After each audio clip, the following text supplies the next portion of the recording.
Welcome to Talking Tea with Auntie, where we interview interesting people from everyday walks of life. Today we're talking about being trans in America with our guest, Liam. Now to me, your gay auntie, Shannon Nathan.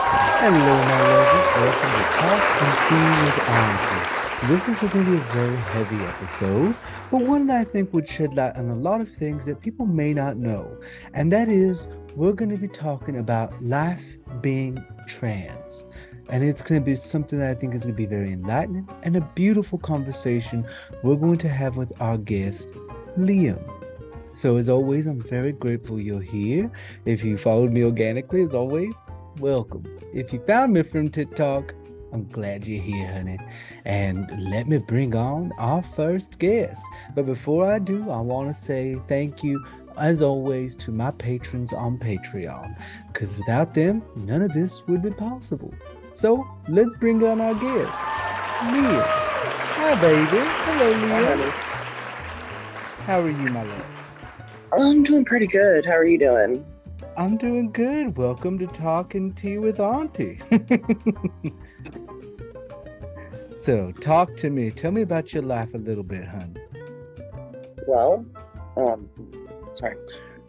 I'm 35 years old, live in Arkansas. I am married. Actually, I'm polyamorous, so I'm married and I have another partner. Beautiful. Yeah.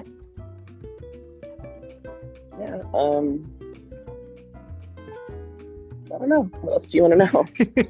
Well, tell me, we're going to talk about your journey of realizing or accepting you're trans. I prefer to say accepting. Tell me about little Liam. Oh gosh.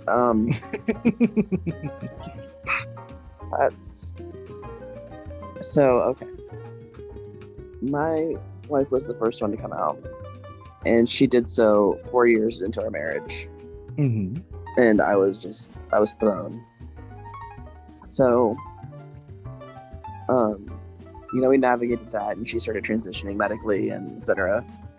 And I had never even heard the word transgender. I had no idea what that was.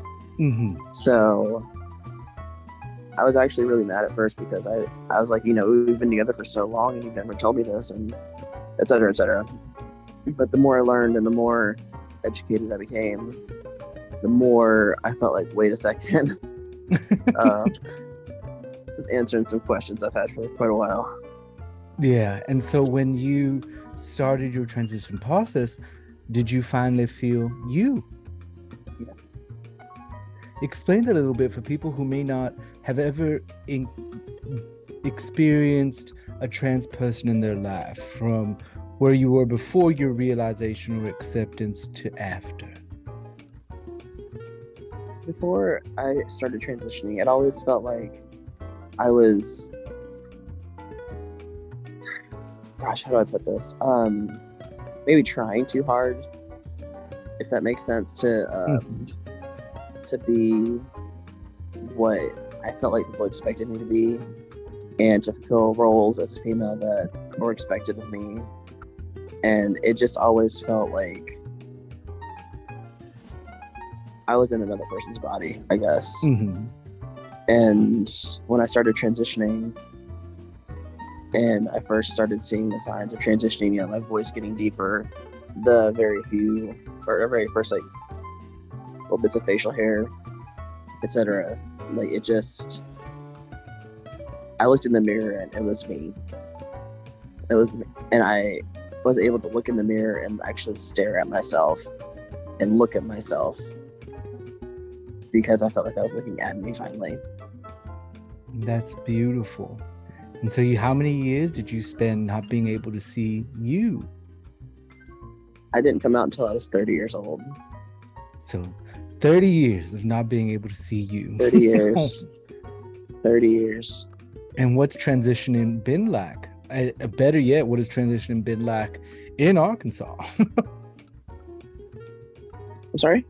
What has transitioning been like for you? And I guess, what's it been like in Arkansas?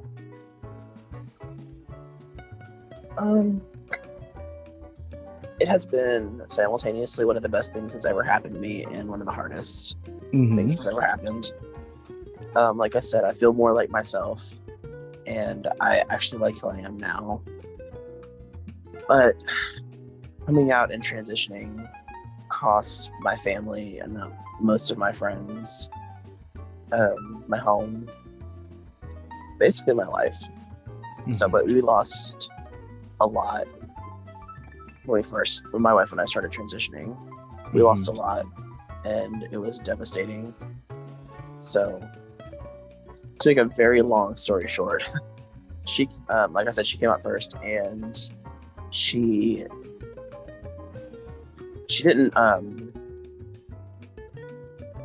socially, there we go, present as feminine at work because she worked at a Christian university. And so she didn't present at work. She did at home. And she had a separate Facebook channel or Facebook page for her, like who she actually is. Because we'd come out to her family and they didn't accept us anyway. So somebody found that Facebook page and told the director of her department about it. And she was fired immediately. And so she was the main breadwinner in our family. We lost our home because we couldn't pay our mortgage anymore. A lot of our friends just decided they didn't want to deal with it. And our families did as well. So.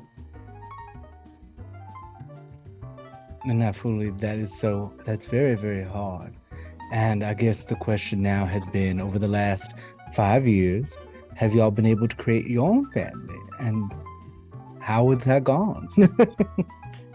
Yeah, it's been wild.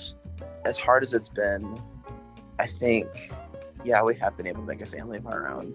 We've lived in a few different places in the last few years and met a lot of different people. And a lot of them, like I live in Arkansas, and we were living in the northern part of the state for a few months, which is the only part of the state that's accepting of the LGBTQ community. And I met so many other trans people there, met so many other queer people there, and they were just so accepting, no questions asked, no issues. And so, I live in Little Rock now, and it's harder to find people here that are queer or trans, but the ones that I do know, yeah, like, community is a big deal. Big deal. And there isn't that big of a community in Little Rock itself? Not huge, or at least not that's open about it. Okay. I don't know. I have a handful of friends that are. So. And that's all that matters. That's all you need in this world. Truly. Absolutely. I would rather have a few close friends than 100 acquaintances. Exactly. And so tell me, along this journey, what do you do for a living? Or is your wife still the main home breadwinner? No, she's still looking for a job. She's, okay, like I said, 4 years. I work at Starbucks. Beautiful. And yeah, I know, super gay, right? So, I know, stereotype. I mean, no, she's still looking. It's harder for her because I get the privilege of passing most of the time.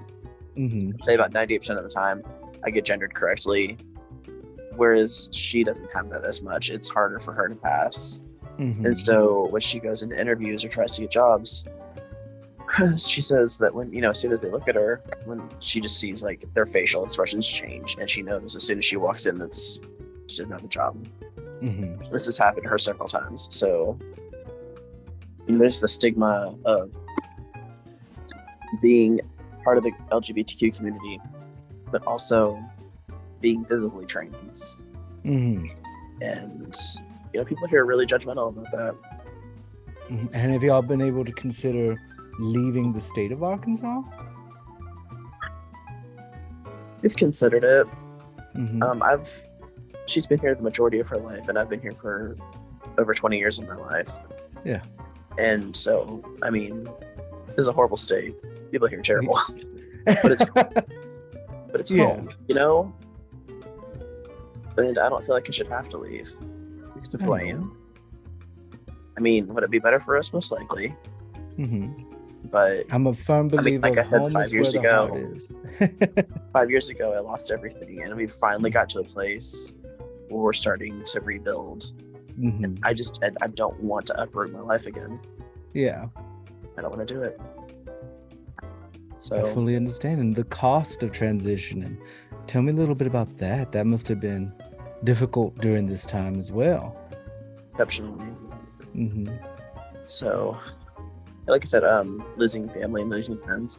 When we first lost our home and moved, it was in 2020, right at the beginning of the pandemic. Oh God. So we left in January. It started in February, March, and so we were trying to find jobs, and then the pandemic hit, and threw everyone for a loop. So it's been hard. It's been really hard. But also, I wouldn't change it. I wouldn't change a thing about it. I love who I am. And that's all. Most people don't get that opportunity now in life. Most people go about life just kind of being instead of loving themselves. Right. And like you in your videos, I mean, seeing you embrace who you are and present yourself the way you want to rather than how people expect you to, it's beautiful. Thank you so much. Thank you. Do you get a lot of backlash in Texas for that? A little bit. Not yes and no.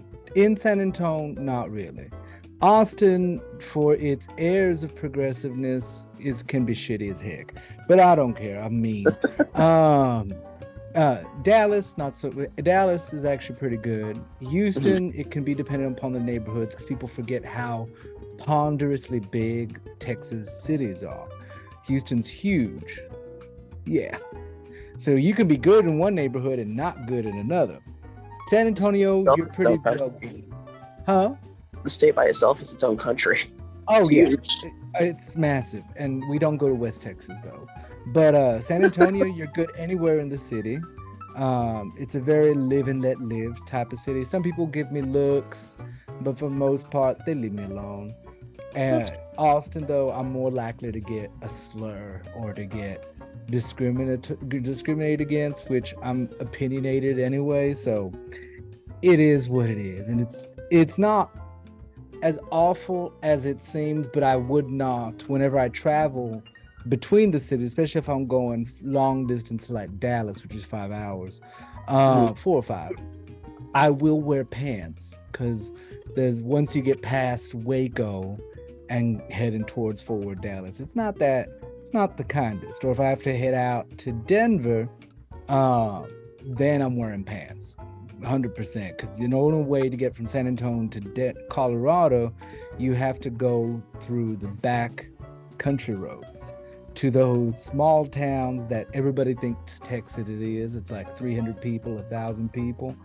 And so through those areas where it's like only one lane this way, one lane that way, there I do. Because once you get into West Texas, past Central Texas, it's a lot, even in parts of Central Texas, it's very both racist and homophobic. So yeah, I live like 2 hours south of Harrison, Arkansas, which is the most racist city in Arkansas.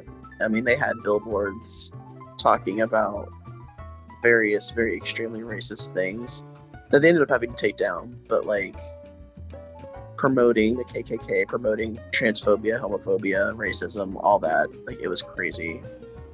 So yeah, that's West Texas. That was West Texas to a T. That's why I don't go there unless I have to go there.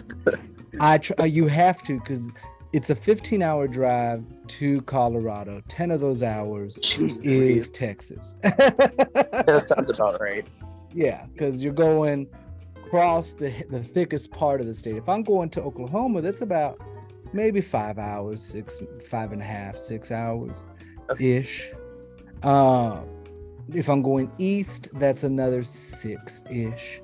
but I'm headed west. It's the fattest part of the state. So, Yeah. yeah. When I was a kid, I was like 15, I think, 14, 15. Excuse me. My brother moved in with my dad, who lived in California at the time. So we had just moved to Arkansas and had been here for about 2 weeks. So my dad drives down from Los Angeles to Little Rock in a U-Haul. And then we pack my brother up.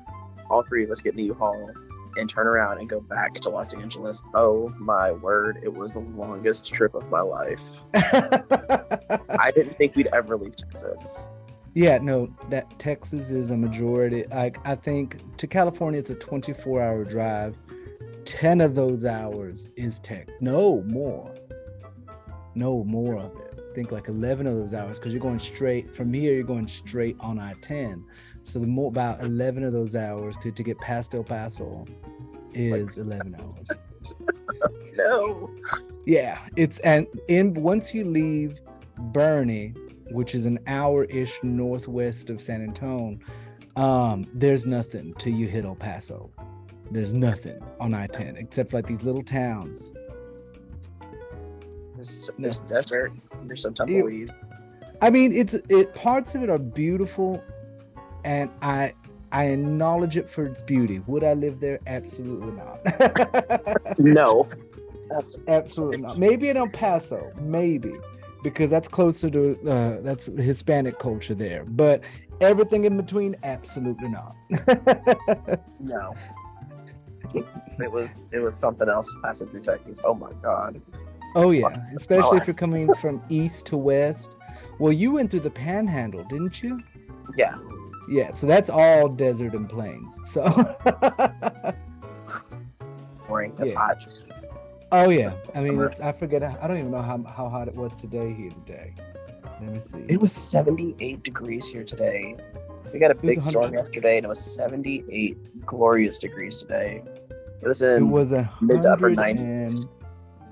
For that today. 78 beautiful degrees. I'm jealous. It was 104 here today. Oh God. I'm so sorry. I didn't leave the house, so I'm fine. You didn't. I wouldn't either. Shoot. You know. Oh, you're fine. This is for YouTube, honey. So let's circle back before we get too far astray, and talk about your transition process and what all became a part of that, because people aren't going to know what that process looks like. It is indeed a process too. So when I finally discovered that I was transgender, I went through a lot of stages like, oh, I'm just bisexual. Oh, I'm just non-binary, and never had any intention of medically transitioning. And the further down that road I went, the more I left my feminine side or my femininity, I guess, and really embraced masculinity and realized that I was far more comfortable there than I had ever been in my life. So I set up an appointment with Planned Parenthood. I was absolutely terrified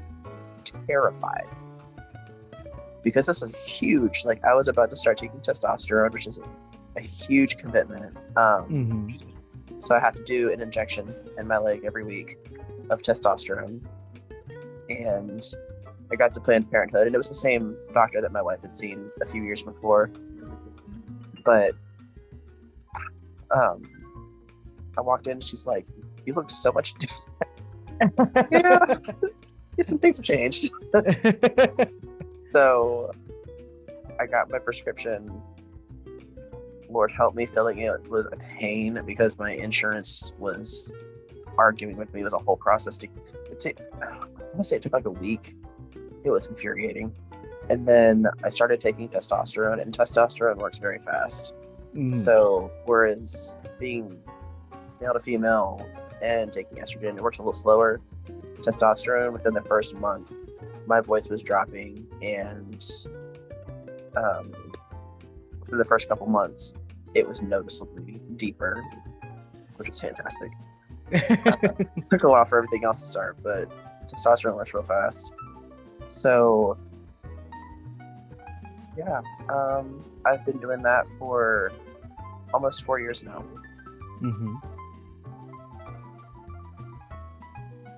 And so how is that process? How has that been for you and your wife, transitioning at kind of simultaneously, as it were?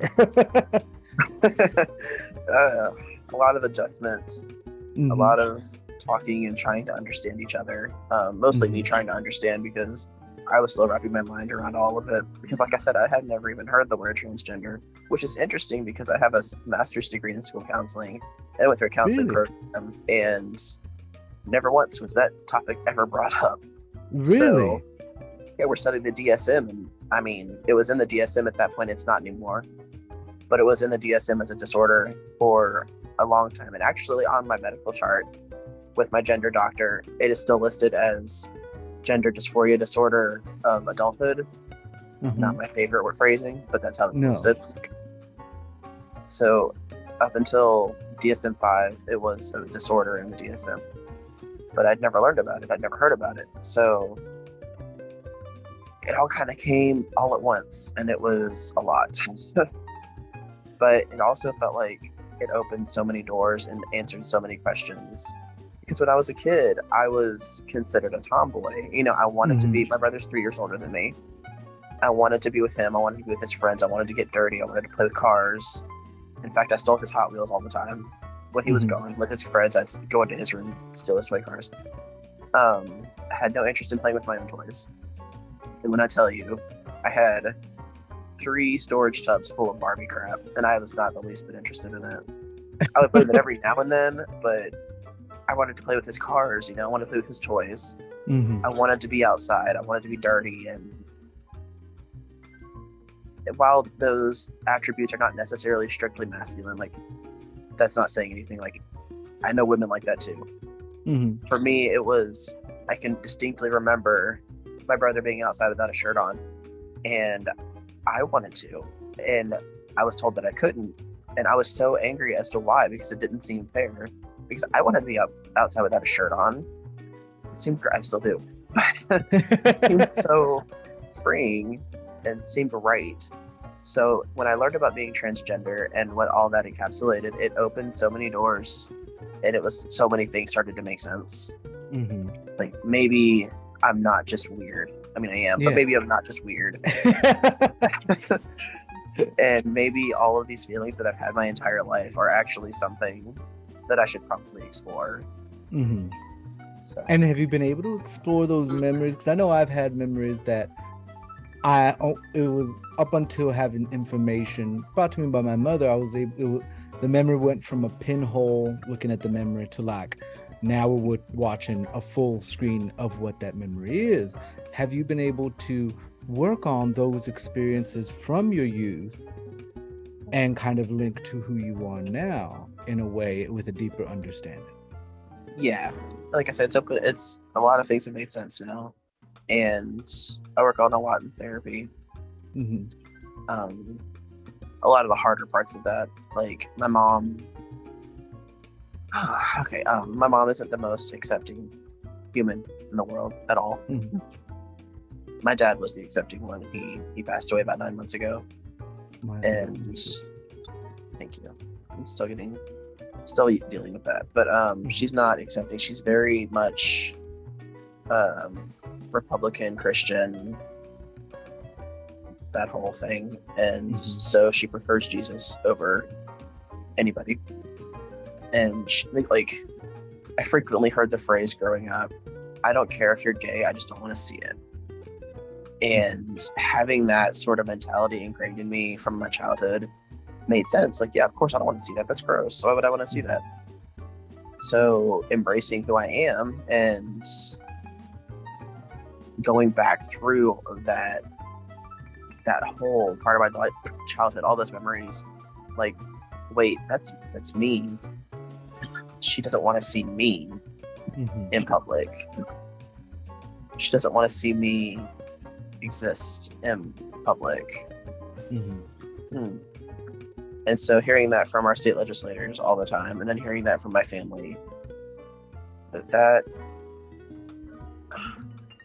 it's interesting the effect these things have when it affects you personally. Mhm. Before I came out, before I started transitioning, before even my wife started transitioning, I was like, oh yeah, pro trans rights, like let them do what they want, pro gay rights, yes, absolutely. And then my wife came out, and I was like, wait, hold on. Yeah. I'm for this, but like them, not here, out like everybody else, because it was just this anomalous thing that I didn't have to actually think about. It was just like, oh yeah, sure, of course, I want gay people to be able to get married. Why not? But when it was my own family, I had to really rethink those beliefs and those ideals and the things that I had been told my whole life. Like, it really, what am I trying to say?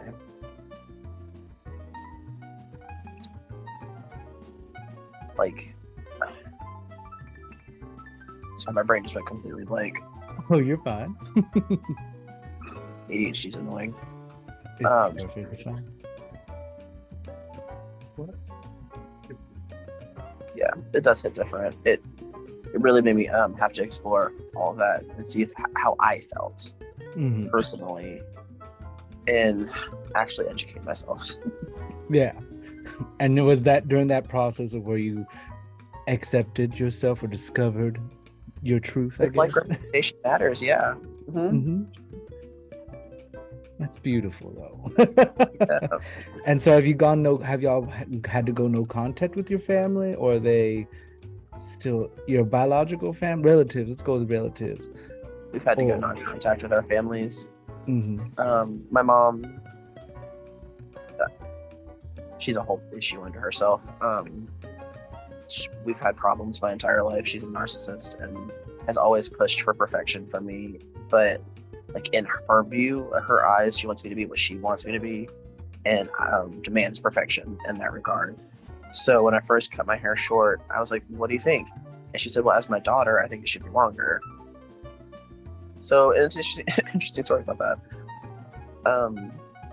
Her family, though, I don't want to say it's better or worse because it is different, but her family was, whereas my mom was just stuck with her beliefs, her family was legitimately and purposefully hateful and really aimed to hurt her and make it clear that she was not accepted in her family.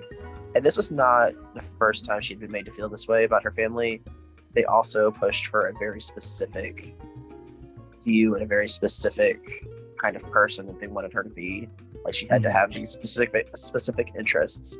And she's very introverted. You know, she likes to read, she likes to play video games, and her dad wanted her to be a hunter and go out with him and do stuff and, you know, be this gregarious, outgoing person. That's just not who she is. And so then she came out, and that was definitely not what he wanted. So he lost his mind, and her mom just kind of went with it because that's kind of who she is as a person. She doesn't really challenge her dad. So, and her siblings, her eldest sister, so she's the oldest. The eldest sister underneath her was very on the fence. Like, can't we all just get along? Like, we just don't have to talk about it and blah, blah, blah. So just refused to kind of have a stance on it. Her middle sister, very staunchly Republican, very staunchly anti-everything. That's not her. And her youngest sister is actually a part of the community. And I think she tried to be accepting, but didn't have the courage to be accepting in front of her family. So when she was around us, she gendered her correctly and used the right name, but when she was around her family, she didn't. And that got really frustrating. So we've had to go non-contact with our whole family. I'm so sorry. That's rough, but I mean, like you said earlier, I have a whole chosen family that I love and that I know I can count on, that I know is not going to mistreat me or hurt. So, and I think that's beautiful. I think, you know, trying to pick up all the pieces of your life and you find people who are legitimately there for you and who legitimately understand, like, see you and care about you. I think that's the most you can expect from family. That's the most you can ask from family, blood related or not. So, and Same. And my brain, I had a thought and I lost it too. In case you don't know, I also have ADD. And so, bit severe. Oh I've my been gosh. diagnosed since I was 6. So sometimes I'll have a thought and it's just like, it'll just disappear Yep. from me. You watch it flutter by. Yeah. Uh-huh. I do, and it just becomes this void I have in my head, and so I can't grasp it. Yeah. And so this was of course very hard, Yes. and you've been able to rebuild your life. Tell me about your life now. Well, now, like I said, I work at Starbucks, Mm-hmm. and it's everything you'd expect it to be. It's fast food coffee, and I love coffee. It's my goal one of these days to open a coffee shop that is a safe space, and also I want to do outreach and work with the homeless, etc., etc. That's my goal one day in my life when I'm not poor. We live in a little apartment in the southwest corner of Little Rock, and we are in so much better of a place than we were just a few years ago. And while it is still not ideal, it's home. We've worked so hard to get to this point that I think even living here means more to me, like feels more of an accomplishment than buying that house did, because that was easy, relatively. Comparatively. That was easy. We were living in a lower middle class neighborhood there, around like a bunch of Christians, and real quiet neighborhood, real peaceful area, but full of bigoted people. And now, Little Rock is chaotic. It's a city. It's big, it's loud, it's chaotic. But I don't know. It's home. And it's beautiful. And so what does you, Liam, a trans man, do for fun? What are your hobbies, interests? Oh gosh. My favorite things to do are to spend time with my partners and my friends. I love to go hiking when it's not 1,000 degrees outside. And I love going and finding new coffee shops that I don't know about and trying them and seeing what they're about. And I call it market research. But mostly also I just love coffee. Yeah.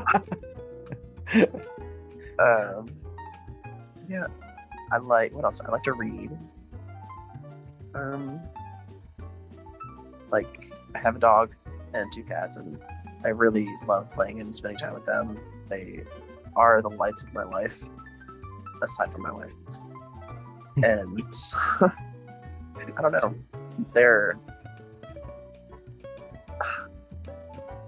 I don't know. We call them our children because we were never able to have kids of our own. And I don't know. They're fantastic. And I guess an important question either you answered or I forgot to ask, how long have you and your wife been together? Oh, yeah. We started dating in 2012. No, I'm sorry, 2010. Got married in 2012. So we've been married for 11 years and together for 13. Well, congratulations.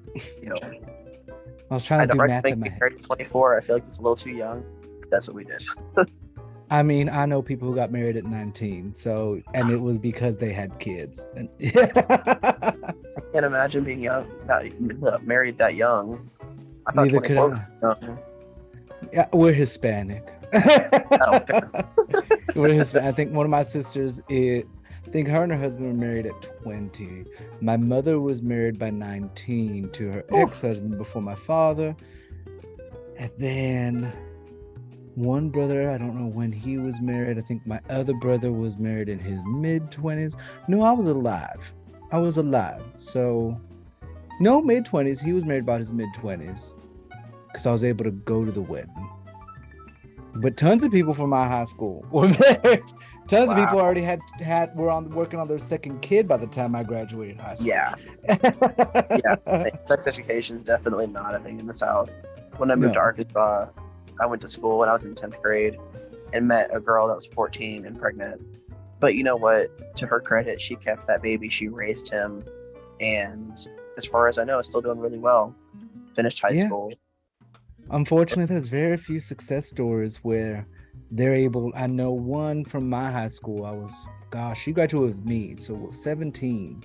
She had the baby by the time we were seniors, but so she was 16 when she got pregnant, and she's the only one that was able to kept track of her. She went to school till like the week before she delivered, but she was also doing medical classes at the community college next to the high school.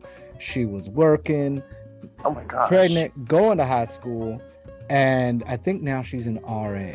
But she's one of those few success stories that actually was able, with the limitation of having a child so young, be able to make something of herself after. Because I think my high school graduation class was supposed to be 380, but it wound up being 340 because, well, some people went to jail, some girls got pregnant, I think 2 died, but then it happens. It's a small town I'm from, but then I think it was both in junior high and high school there was about 100 girls pregnant. Yeah, between the two. Yeah. My high school graduating class was somewhere a little over 100. Oh wow. Very small. Mine was technically a 4A. So yeah, we had I thought my high school was the typical high school or smaller than that until I moved. No, it was my senior year. We went on a trip, and we traveled with I think it was Sugarland High School, and they are a 5A. And I don't know if y'all categorize y'all schools by that same type of metric. Yeah, we do. Okay, so they were a 5A, and the school was like 2-story all the way around. It was massive, and I was just like, "What the fuck is that?" Like, that's a 5A high school. I'm like, "Y'all lying? You're lying." And so now, evidently, I did not know that in the major cities, these bigger high schools are the thing. And I was like, "Oh shit, okay." I found a small town. Yeah. And that's how they were in Virginia. I grew up in Virginia. Okay. That's how they were in Virginia. We had big schools. Middle school was 3 stories. And it wasn't very long, but it was tall. And the high school was 2 stories, but I swear to God, 3 miles across. Just kidding. Not actually, but it was huge. It was huge. Yeah. And I went there for a year, and then we moved. And I went to the high school that I graduated from. And we pulled up, and I was like, "What's this? Where's the school?" Because it was so small. It was so small.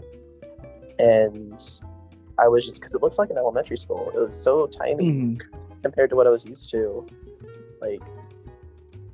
It was weirdly set up to, they had a breezeway that you had to walk down, and there were doors that went down each corridor, depending on, it was A, B, C, D, E, etc. And then we had a couple of outbuildings, little trailer buildings. It was the strangest experience when I first got here. It's I don't understand what's happening right now. I'm looking at my schedule. Okay, you have class in B24. Where is B24? And then there was a class that I had that was upstairs above the library. It was a whole thing, which was directly above the cafeteria. Ooh, that must have been good smells though, at least. It made me sick. Legitimately, it made me sick. So I never mind. God. And so from high school, what did you said you graduated with a master's in psychology, correct? Yes. What led you down that path? Talk to me. What'd you say? What led you down the path to psychology? Is that also your bachelor's? Oh, yes, it is. This is kind of a cliche, but I want to be the person I needed when I was growing up. Because, like I said, my parents were divorced. Or maybe I didn't say that. My parents were divorced. And they split up when I was 10, 11, something like that. So, real pivotal time going into puberty and teenagehood and all that nonsense. And so I didn't have a lot of adults in my life that I felt like I could really be honest with and open up and talk to, because I didn't know anybody who had gone through the same stuff as me. Like even my friends, most of them, their parents were still married. Even my best friend, like her parents are still married. Mm-hmm. And so I didn't feel like I could talk to anybody about it. Then there was navigating my mom dating again and getting remarried and all that. So it was, and then we moved. It was a lot for baby Liam. You know, it's Mm-hmm. a lot of change really fast, because as far as I was aware up until that point, you know, I had what I considered to be a perfect life. You know, I had with my parents, we lived in a nice neighborhood, and everything was fine until it wasn't. So having gone through all of that and other things that are not worth getting into, I really wanted to be able to make something out of the things in my life that weren't ideal. Mm-hmm. You know, the bad parts of my life that I try not to think about. I wanted to make something out of that that actually made it feel like it was worth getting through, if that makes sense. Mm-hmm. And so I graduated from college the first time with my bachelor's, with a master's in general study, or a bachelor's in general studies. And I had no idea what I wanted to do with my life, not a single clue what I wanted to do. And because up to that point, I wanted to be a missionary, which is hilarious. And after that, I was like, I just don't know. I have no idea. And I was like, well, maybe I'll go to grad school. You know, the first degree didn't work, but we'll see if another one will stick. And I was thinking about it, and I was thinking about it, and I was thinking about it. And I talked to several friends and a few acquaintances about it. And they kept pushing, you should do. Every one of them. You should go into counseling. You should go into counseling. You should go into counseling. You'd be really good at that. Okay. Sounds good to me. Because I want to help people. That's my ultimate goal, is to be in a position where I can help people.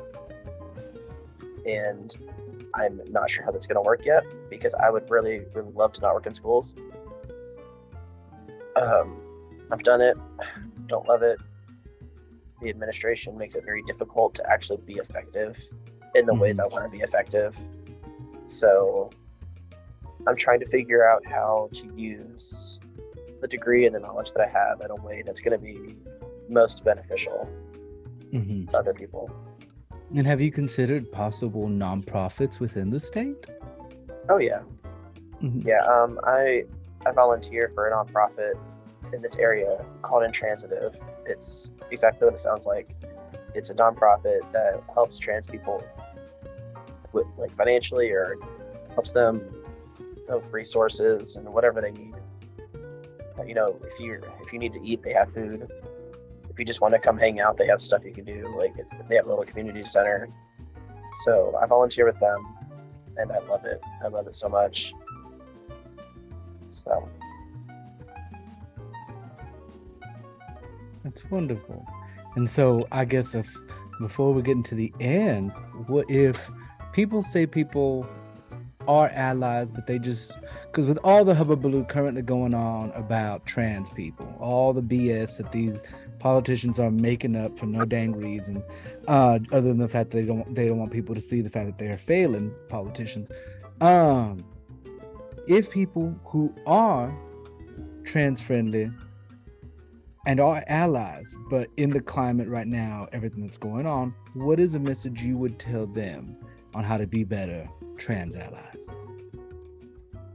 To listen. Listen to trans people. Listen to what they say, because it's impossible to understand somebody else's experience without listening to them. And I think the best thing you can do is educate yourself, because being educated means being able to make decisions that are informed, and because allies really have a much bigger voice than we do, and a much larger community than we do. And so right now, with all of these exceptionally terrifying laws that are trying to be passed, and I don't know if it's like in Arkansas, like 500 and something different ones have come through. Maybe it's in the country, I don't know, something like that. It's obscene. the trans community has a very small voice. But the allies, if they really stood up and fought for our community, they could exact more change and positive laws and make Arkansas a safer place to be for us, so that we don't have to leave, so that we don't have to consider running away to another state. And honestly, I don't think that by the end of all this, there's going to be a safe place to be. I don't know, maybe there will, but it just doesn't feel that way. So I don't feel like running would be productive anyway. But just actually listen and learn and try to understand. And even if you don't understand that these are people. These are people that all we want is to be able to live a peaceful life, where I'm not afraid to go outside for fear of getting attacked or fear of police violence, because I live like literally a mile from a police station, and then there's another police station down the other way. So I'm surrounded by cops, and it terrifies me. So listen. That's my message. Listen to other trans people. Listen to other queer people, and actually educate yourself on what the issues are. Yeah. And just because you heard it from some influencer on TikTok or some politician, don't mean they know what they're talking about. Exactly. There are a lot of great online resources. There are a lot of really not great online resources. Yeah. And I think that puts it on the head a lot of the time with a lot of the people currently spewing all the hate. Because I was going to stitch somebody earlier who wanted to have a big old hubbubaloo about drag shows at colleges. I'm like, wow, okay. But it's like, because they don't see any of us as people. I've had this conversation with a friend of mine, an acquaintance or whatever, whose husband, they're like, oh, but he defends it. No, he doesn't see me as a person. He sees me as a caricature, a thing, but I'm not a person. Right. And so my life, he does not know how to empathize and see that my life is a life like his. And I think that's what a lot of these people don't realize, because they think heterosexuality is the base starting point for everyone, not necessarily realizing that it's not necessarily the base starting point for everyone. Some of us start out full gay from womb to here, and some people start out as pansexual. They just don't have the words for it until much later. And I think people not realizing that, because there's been the whole hubbubaloo with people telling me that, like, oh, but there's a cult in the gay community. And I'm like, babe, we're not that organized. We are late to brunch, the thing that we love. I'm like, I'm actively late to go to a buffet. Like, there's not enough organization within the LGBTQ community for us to even have a cult. Like, the biggest cult is probably the Swiftie fans, the Taylor Swift fans. That's probably You're not wrong. I'm not wrong. And the Beyonce fans. Don't come for me, Beyonce fans, because I'm one too. I love Queen Bee just as much as anybody else. Same, Beehive, but still, I think that's the most. But anyway, and so and that's why I tell my followers, listen to us. When you have questions and you're like, well, there's a cult, I'm like, I have been gay for 35 years. I have been out. How many years now? Came out when I was 18. How old am I? 35. I'm not good at math. I've been out for a long time. I'm like, I think I am an expert about what is going on within my own community. Thank you. And so, I said, right. Yeah, I'm agreeing with you. And so that's just one of those things where people are like, well, no, there is. I'm like, you are not part of this community, so you do not know what is in this community. Do we have some weird shit in this community? Absolutely. Let me take you to a leather bar. Oh my God, right? But also, please take me to a leather bar. does what you call it? Gosh darn it! Little Rock have a leather bar? No. Not that I'm aware of. We have a couple of gay bars, but no leather bars that I am aware of. San Antonio used to, kinda. It closed about 3 years after I moved here. Houston still does, but Fortunate. No, there's not that many. I think Dallas's leather bar just closed, and Austin has technically 2 now. But I would never move to Austin. You hear the keyboards clicking, like looking up what a leather bar is right now. Huh? Oh yeah, no. People that are currently going to be watching this once I finish editing everything, do not look it up unless you are alone. Unless you are alone.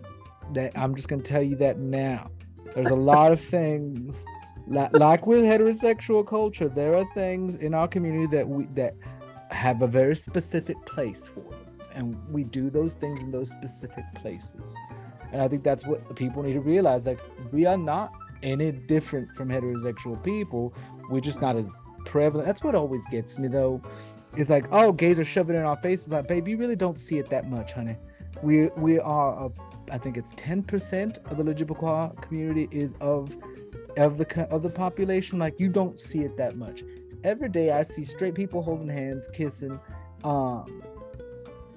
making out, which I'm fine with. It don't bother me. If anything, I love seeing it because I'm like, oh, they're in love. Let them make out. Let them make out like crazy on that park bench. But it's like, you see that every day because, once again, you see them as people and as one of you. And you will see one couple out of like 50 make out being gay, and then there's the issue. It's like, come on, babe. Right. Yep. So it's such an interesting, and so I was gonna remark, I'm like, y'all are still a straight couple, for lack of a better term. Just ooh. My wife and I are, yeah. Yeah. I think that's beautiful. Oh my god, if I had $1 for it, so y'all just switch places. I mean, you're I guess. not wrong. Look at it that way. Sorta. Kinda, sorta. I have my two of my friends. I think I'm 90% certain they are fae, because they mesh so well together. But they're like, oh yeah, we're in a heteronormative relationship, but we're both very, very bisexual. I was like, huh. I mean, it tracks because they're such fae human beings. Like, you would think they've been together since like the beginning of time, type of fae. And they're like, oh no, yeah, we present as heteronormative, but we are very, very, very bisexual. Both of us. So I don't know why that came into my head, but Literally, this is before I came out when I was in college. 2 crushes on 2 separate guys, and same friend group, 2 different guys, both gorgeous. And within the same week, they both came out to me as gay, and I was like, "Are you serious?" Ooh, come on, man. One of them is still my best friend. He and his husband are the sweetest people in the world, but I was like, wow. Gay culture can be so windy sometimes. I have an ex, which it blindsided me, and we ended amicably, but then as she was growing into herself, she transitioned. I had no earthly clue that she was trans ever in our relationship. Very, very male presenting, everything, no conversation about it. And we broke up, and the reason why I broke up with her was because I was like, you need to go off and grow by yourself. Because I had lived my life. We were in our mid-20s at this point. But I'd lived crazy college years. Done shit. She had not. Her family was very religious. Horribly religious. Like, really horribly religious. So she stayed at home all the time. Didn't really get to experience. So towards the end of our relationship, like, you are taking parts of my personality to model after of what you're wanting to be. And I get it, but it's coming off and making you seem like a cunt. And I have comedic timing. I can say something bitchy and people are going to laugh at it because I know how to have the comedic timing to say this and do it in a way. Exactly. I'm like, when you do it, you come off as a cunt. And we said we stopped communicating. Several years later, she transitioned to she. And my friend's like, you know, she's this now. I'm like, I had no clue. I mean, normally with all my trans friends who I've known in my past, I'm like, yeah, that tracks 100%. Yeah, no, this fits her better. This is her. And I'm like, no, this is her. Just no clue. And so Yeah. And I mean, I don't know if y'all still speak to her, if you speak to her still, but like the complete change in demeanor and personality and the way that we carry ourselves, like it all changes. Yeah. Because it's freaking. And I have not seen her since she's been fully. I think I saw her briefly at the beginning, pre hormones. I know she's no longer in the States, but I know she's living I've seen several things of her since, and she's happily married to, I believe, to a cis woman. Beautiful story. She's living out of the United States, happy family, which I'm very happy for her.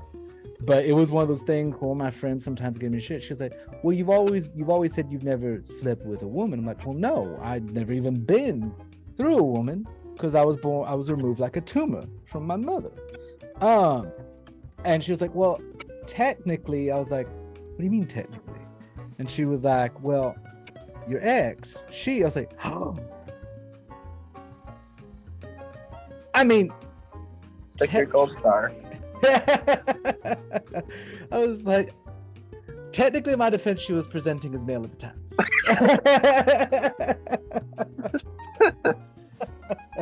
But she's now happily. It's just one of those funny things that is just so weird. The gay community. My wife was at the university that went to was Christian. They didn't have sororities and fraternities specifically. They called them social clubs. And so they were separated male and female. And so my wife was like, yeah, I'm the only class 1 member of blah blah blah group that's female.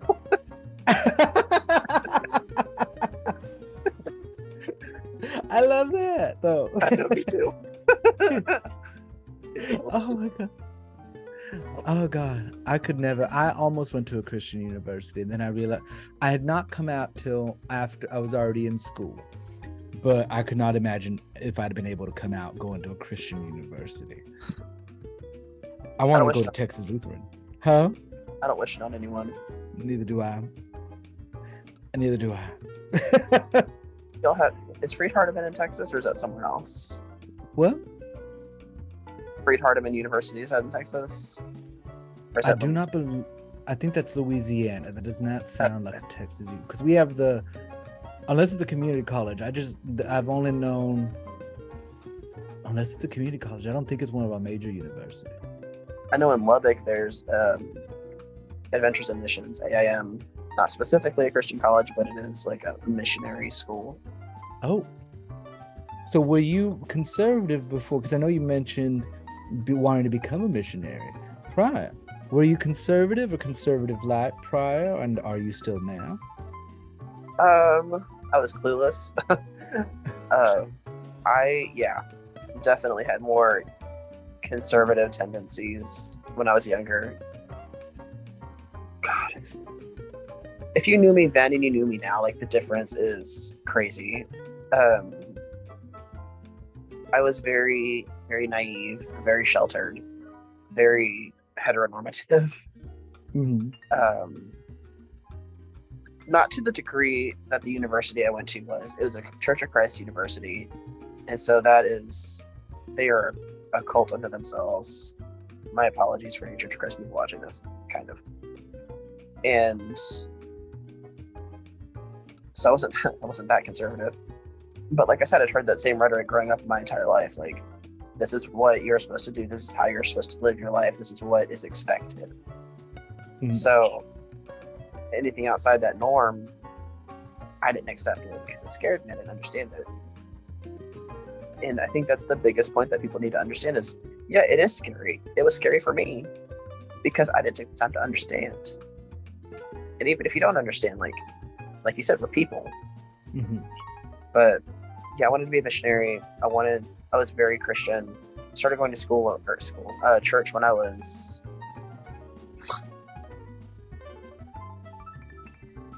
I want to say 9 or 10.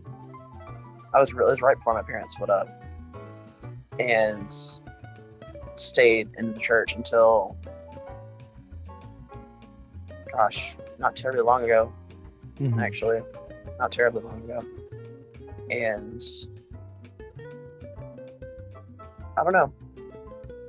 I was, yeah, very clueless and very conservative, very close-minded. I think a lot of people kind of go through that, Yeah, like if that version of me met me now, they would be floored. Really? Well. Oh yeah. Okay. Like, I'm sorry, you're what now? We did what? And do you think a lot of it had to play with your finally being able to explore you? Yeah. And that's what I actually had that conversation with someone who, in my DMs on TikTok, it was, well, this whole stuff with pronouns and that should be up to the parents for the kids. I'm like, well, no. Pronouns is something part of exploration, I feel, a deeper exploration of self that our generations, I know she was Gen X, I'm a millennial, and I was like, a deeper exploration of self that we have never been able to. It's only taken me to be, I think I was 32, 33 when I started dressing like this, to find this truth in myself. But imagine how much longer and happier I'd have been if I'd have been able to explore or had the ability to explore. And she was like, true. I was like, and pronouns, if somebody's wanting to explore their pronouns and that's okay. That's them exploring and testing their own mind and expanding their own mind and saying, nope, I wanted this for now. And some people are going to explore that way. But most people who know, period, once they get there. Yeah. And so self-exploration is one of those things, I think, especially our generation, we're getting to do it now, but the generations prior to us weren't really allowed to do. Oh, absolutely not. And that is one thing about Gen Z and Gen AA, whatever it is, though, after them. I think it's Alpha. Alpha, yeah. Yeah. Truly envy, and I'm so excited about, is that they are so open and so accepting and so aware of themselves and of the LGBTQ community and who they are as a person. And like when I was substitute teaching, when I was working in schools, they were like, oh yeah, I'm gay, or oh yeah, I'm this, that, or the other, and they would just announce it in front of everybody, and everybody's like, okay, whatever. Like, if I had said that as a child when I was their age, oh yeah, it would not have ended the same way. Not even a little bit. It would have been an entirely different. My mother's fine. My mother is like the most militantly anti-homophobia person you will ever meet. She's 72, dyed in the wool blue. I think she would disown me if I ever voted Republican. She's like, you weren't raised that way. You weren't raised that way. You were raised to care about people. I was like, damn, Mom, okay. But yeah, be nice, Nathan. Jeez. Exactly. But I know there would have been it would have been totally different. There's this nerve-wrackingness that came from coming out for our generation. Yes. And this generation, I'm like, some of them I'm not scared of them. Like, I'm older than you. There ain't nothing you can say to me that's gonna make me feel bad. Like, no. But and it is wild. Yeah, and I appreciate the fact that they care. Like, people are like, oh, they're so disrespectful. Like, they're more respectful than they're not. They're kinder, not nicer. Right. I think that they're kind. I think that's the right word. And because they'll tell you you're being racist to your face. Like, that's kind of shitty, you're being racist. Oh, in a second. Oh yeah, heartbeat. Most of the ones I met, they're like, I'm not dealing with this. No. I'm like, good on you. So yeah, I'm hopeful. I think I've learned more from my younger coworkers that are LGBTQ than I did from anyone in my generation, because they don't care. Yeah. It is what it is. Yeah. You get basic human respect, and then anything else is added or subtracted. I don't give a fuck. Yeah. I'd like to think our generation kind of like paved the way a little bit, but I don't know. Yeah. We did a little bit. We did. And I had to have this conversation with a friend of mine who is non-binary, poly, and demisexual, because they were very unhappy. Like, oh, these kids nowadays don't understand what we do. Like, they don't need to. Like, they can know the history, but we did this to pave a way, and we should not fault them for not having. That's the purpose. they it's the purpose of us is to make sure they don't go through the shit we did. And it's a credit that they aren't. Well, they ain't dealing with it like we did, you know? Exactly. And so it's like, so the fact that they can be out and open, yeah, if we pave the way, fucking kudos, good. But don't be bitter because they get to live from the fruits of our labor. That's the point. It's the dang point. Am I a little envious that they've come out a lot earlier in life than I have? Yeah, sure, of course I am. But also, that's awesome. Yeah. Like, I would have loved to be 20 and that self-aware. And I think that's the curse of the older. Yeah. We get wisdom and a lot more experience, but there are things that the younger generation is going to be able to enjoy a bit longer than we will, and that's okay. Exactly, it is. Yeah. I'm glad to see it, but also I'm jealous. God damn it. Oh, well, my love, on that note, it's been an hour, and I should let you get back to your beautiful wife. And before we go, I like people, what is an organization? You mentioned a fantastic organization. If people want to support, give us that name of that organization one more time. Intransitive. If they would like to support it, INTRANSITIVE.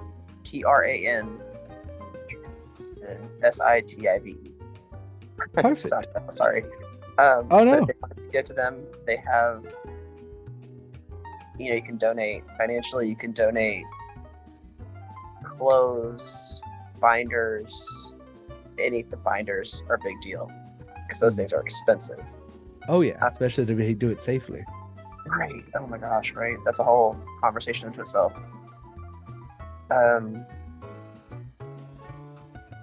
I wish I could remember their cash tag off the top of my head.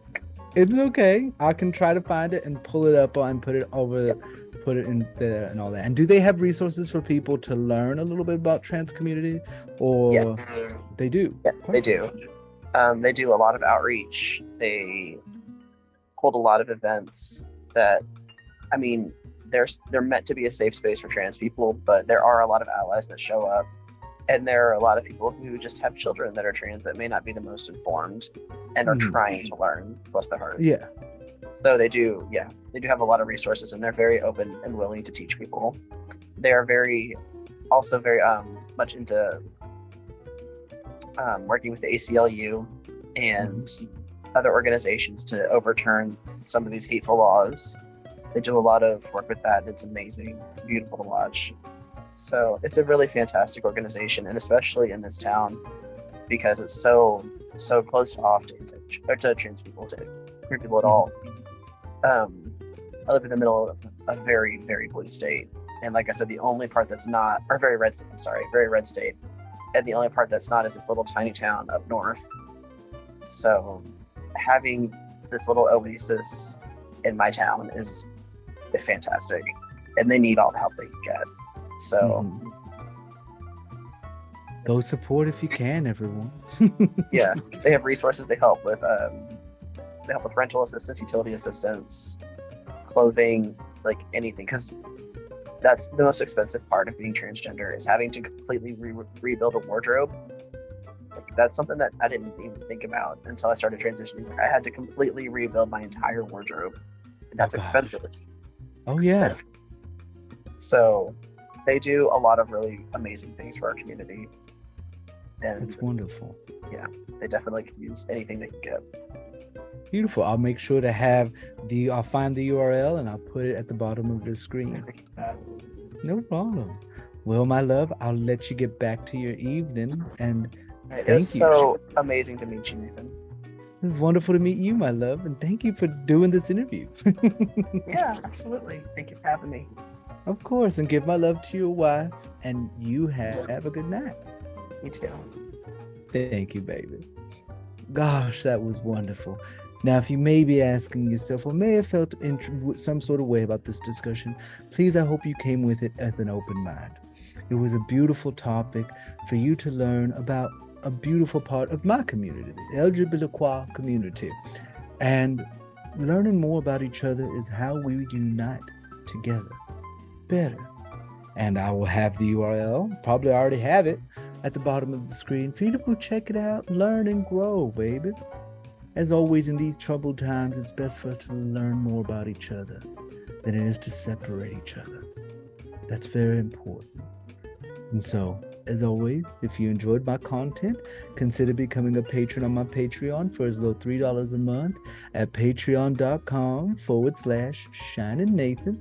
And a big thank you to all of my patrons on Patreon who make this content possible. And I'm very grateful and honored and humbled that they have done so. Thank you so much for watching. And if you enjoyed it, please subscribe or whatever. If you're listening to this or watching it, do subscribe, hit the little like button, and comment and ask me what topics you'd like to listen to. And I will try my best to have an interview about it. As always, drink your water, give yourself grace during these hard times. And I love you, honey. Take care.